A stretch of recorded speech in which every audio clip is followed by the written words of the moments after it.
Welcome to Guilty Pleasure Stories channel that we hope you will have fun with us. Enjoy watching. Christmas Eve had always been my favorite night of the year, but this one felt different.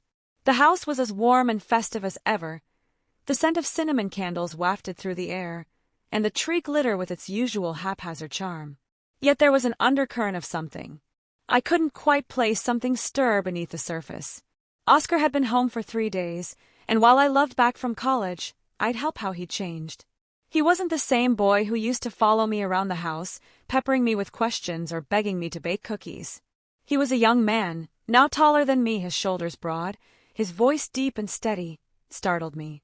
Sometimes how grown up he seemed, as we sat by the fire with mugs of hot cocoa. I asked him about school. You doing okay? I kept my voice light, not wanting to pry too much. He shrugged, and for a moment I thought he might brush me off. But then he said, it's just weird being back home. Everything feels the same, but I guess I don't.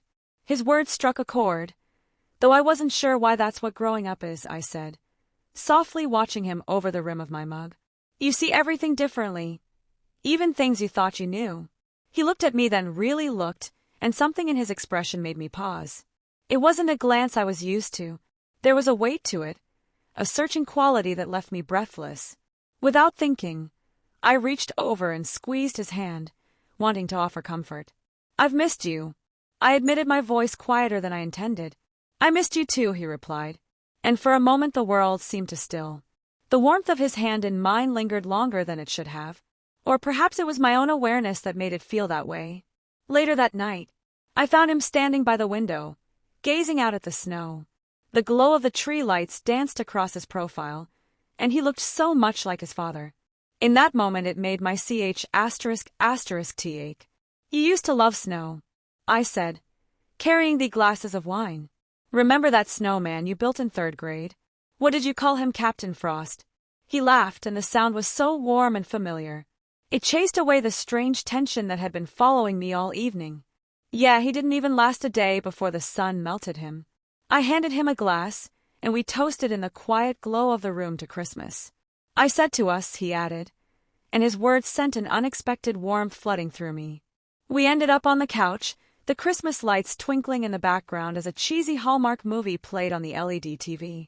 I tucked my legs under me, trying to relax, but I felt a strange sort of awareness as we sat there. I noticed the way his gaze lingered, the way he shifted closer. Not much, just enough to make my heart skip. You okay?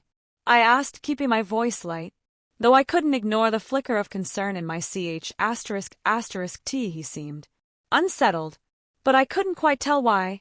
Yeah, just tired, he said, though his eyes told a different story. I didn't want to press him, but something about the moment felt too heavy to let go. You've been quiet all night, I said softly. You know, you can tell me anything right for a moment. He hesitated, his expression conflicted, then he nodded and forced a smile. I know I'm on the way, he said. It made my ***** tighten, and I suddenly felt like there was something between us that hadn't been there before. Something unspoken. Something I wasn't sure I should acknowledge. After that moment, we both fell into silence. The movie played on, the cheery voices of the characters, a sharp contrast to the tension hanging in the air. I told myself it was just my imagination, that I was reading too much into his quietness, the way his eyes lingered on me. He was my son, and he'd always been attentive, affectionate. Even this was no different, couldn't be. But as the snow outside thickened, blanketing the world in stillness, I couldn't shake the awareness building inside me. I excused myself to the kitchen, hoping the simple act of tidying up would clear my head. As I washed the few dishes we'd used, I glanced at my reflection in the darkened window above the sink. My hair was pinned back in a messy bun, and I was still wearing my old reindeer sweater, hardly glamorous. So why did I suddenly feel self-conscious? I shook my head, scolding myself for even thinking that way. This was Oscar, my baby, the boy I'd rocked to sleep and bandaged, scraped knees for whatever I was feeling. It was misplaced, a strange side effect of the holidays, maybe, or the fact that it had been so long since the house had felt alive with company. When I returned to the living room, Oscar had stretched out on the couch, one arm draped over his eyes. He looked so at ease, and for a moment I let myself marvel at how much he'd grown. He wasn't my little boy anymore. He was a man taller and stronger than I remembered. The realization was jarring. You falling asleep on me? I teased, setting my wing glass on the coffee table. He moved his arm, his hazel eyes meeting mine. Not yet. There was a small smile on his L***S, but his voice was lower than usual, softer, just relaxing. It's been a while since I've felt this. At home. His words touched something deep inside me, and I sat down on the edge of the couch near his feet. You'll always have a home here, I said, brushing my hand over his ankle, absent-minded. I hope you know that I do. He sat up slowly, and before I could move away, he reached out and caught my hand. Mom, can I say something? I hesitated, startled by the seriousness in his tone. Of course. He held my hand loosely, his thumb brushing over my knuckles in a way that made my breath hitch. It's just I've been thinking a lot since I've been home. Boss, about how much you mean to me. My heart raced, confusion, and something else I couldn't name swelling in my ***T. You mean a lot to me too, Oscar. I said cautiously. You're my world. You know that. He nodded, his gaze dropping to where our hands were joined. No. But sometimes I feel like I don't know, like I see you differently now, not just as my mom, but as he trailed off, his voice thick with emotion. Oscar. His name came out more sharply than I intended, and I pulled my hand away. You're tired. That's all. The holidays can mess with our heads. Let's just knob. His voice was firm, and he leaned forward, his elbows on his knees. It's not just the holidays, Mom. I've felt this way for a while now. I just didn't know how to say it. I stood, wrapping my arms around myself, as I tried to regain control of the situation. Oscar. Stop whatever you're feeling. It's misplaced. I'm your mother, and you're so much more than that, he said, his voice breaking slightly. You've always been everything to me, strong and kind and beautiful. I can't help how I feel. Tears burned my eyes, and I turned away, unable to face him. This isn't right, I whispered. You're confused, Eric. You're mistaking affection for something else. I'm not confused, he insisted, rising to his feet. I know exactly how I feel, and I think you feel it too. You're just afraid to admit it. His words hit me like a punch to the ***T. I turned to him, my vision blurred by tears. This isn't fair, I said, my voice trembling. It's not fair to either of us. He took a step closer, his expression a mix of vulnerability and determination. I'm not trying to hurt you, Mom, I just had to say it. I can't keep pretending that I don't feel this way.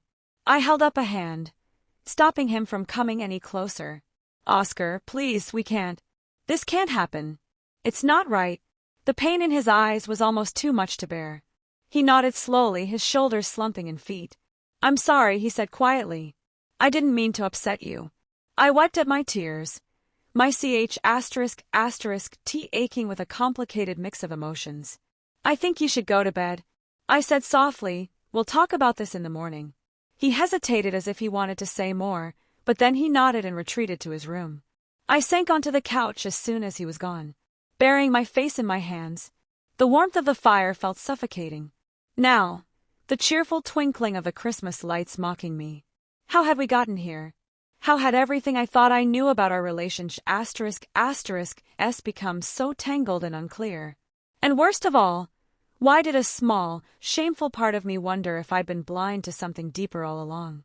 I sat there for what felt like hours, staring into the dying embers of the fire. Snow continued to fall outside, blanketing the world in silence. But inside the house, the air was heavy, filled with words unspoken and feelings too dangerous to name. The days following that moment were a haze, a confusing blur of stolen glances, unspoken words, and an overwhelming sense of change neither of us could ignore. I avoided him at first, keeping busy with small tasks, organizing the already tidy kitchen, rearranging ornaments on the tree, or folding laundry that didn't need folding. But no matter how hard I tried to keep my distance, Oscar's presence was always there, looming in the corners of my mind. It wasn't until the third day that we finally spoke about it. I was in the living room, staring, absent at the twinkling lights on the Christmas tree, when I heard his footsteps behind me. My heart immediately quickened, and I clenched my hands together to stop them from trembling. Mom, he said softly, his voice laced with hesitation. Can we talk? I didn't turn to face him. Oscar. I don't think there's anything left to say. There is, he insisted, stepping closer. I need you to stop running from me. His words sent a shiver through me, and I closed my eyes trying to steady my breathing. Oscar. What happened the other night was a mistake. We crossed a line that we never should have. It didn't feel like a mistake to me, he said, his tone firm but gentle. It felt real, and I know you felt it too. I turned to face him, then my resolve crumbling under the weight of his gaze. He stood only a few feet away, his eyes searching mine for some sign of acknowledgement. He looked so sure of himself, so unwavering that it scared me. Oscar, this is bigger than how we feel, I said, my voice trembling. There are things we can't change, boundaries we can't ignore. Who says we can't? He countered, taking another step closer. Who decides what's right and what's wrong? I know how I feel about you, and I think deep down you know how you feel about me too. I opened my mouth to argue, but the words wouldn't come. He was right in a way I wasn't ready to admit. I tried so hard to suppress the feelings bubbling inside me, but now they were threatening to spill over, no longer content to be ignored. When he reached out and took my hands in his, I didn't pull away. His touch was warm and steady, grounding me even as my thoughts spiral. Oscar, I whispered, my voice barely audible. Just listen, he said, his thumbs brushing gently over my knuckles. I'm not asking for anything right now. I just need to know if you feel it too. If there's a chance, any chance that we can figure this out together. His words hung in the air, heavy and charged with emotion. I looked down at our joined hands, the sight both comforting and terrifying. I don't know, I admitted, tears welling in my eyes. I don't know what I feel or what to do or how to make this okay. It doesn't have to be okay, he said softly. It just has to be real. Before I could respond, he took a step closer, closing the distance between us. His proximity sent a wave of warmth through me, and when his hand slid up to cut my face, I didn't stop him. My breath hitched as he leaned in his forehead, resting gently against mine. We don't have to have all the answers, he murmured. We just have to trust each other for a moment. I allowed myself to get lost in the closeness, in the intensity of his gaze and the steady rhythm of his breathing. The weight of the world seemed to fall away, leaving only the thee of us in the quiet glow of the Christmas lights. And then, as if pulled by some invisible force, our L***s met again. This time there was no hesitation, no second-guessing. The K********s was slow and deliberate, filled with all the emotions we'd been too afraid to name. My hands found their way to his shoulders, gripping him tightly, as if afraid to let go. When we finally broke apart, I felt a tear slide down my cheek. Oscar, I'm scared, I admitted, my voice trembling. I am too, he said, brushing the tear away with his thumb. But I'd rather face that fear with you than ignore what we have. His words settled deep in my ch***t, and for the first time in days I felt a flicker of clarity. This wasn't something either of us had planned or wanted, but it was undeniable. Pretending otherwise would only hurt us both. The rest of the evening passed in a strange, dreamlike haze. We sat together on the couch, his arm draped around my shoulders as we watched the snow fall outside. It felt both natural and forbidden, and the tension between those feelings made every moment more charged.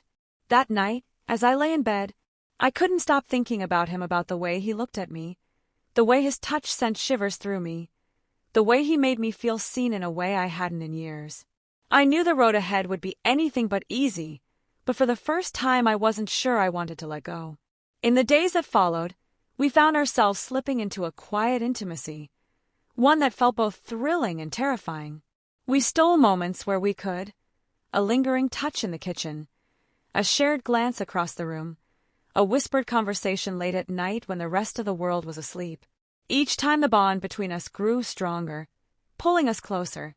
Despite the risks, I didn't know where this path would lead, but one thing was certain: we couldn't go back to the way things were, and maybe, just maybe, we didn't want to. Leave your opinion in the comments. Don't forget to leave a like and subscribe to the channel.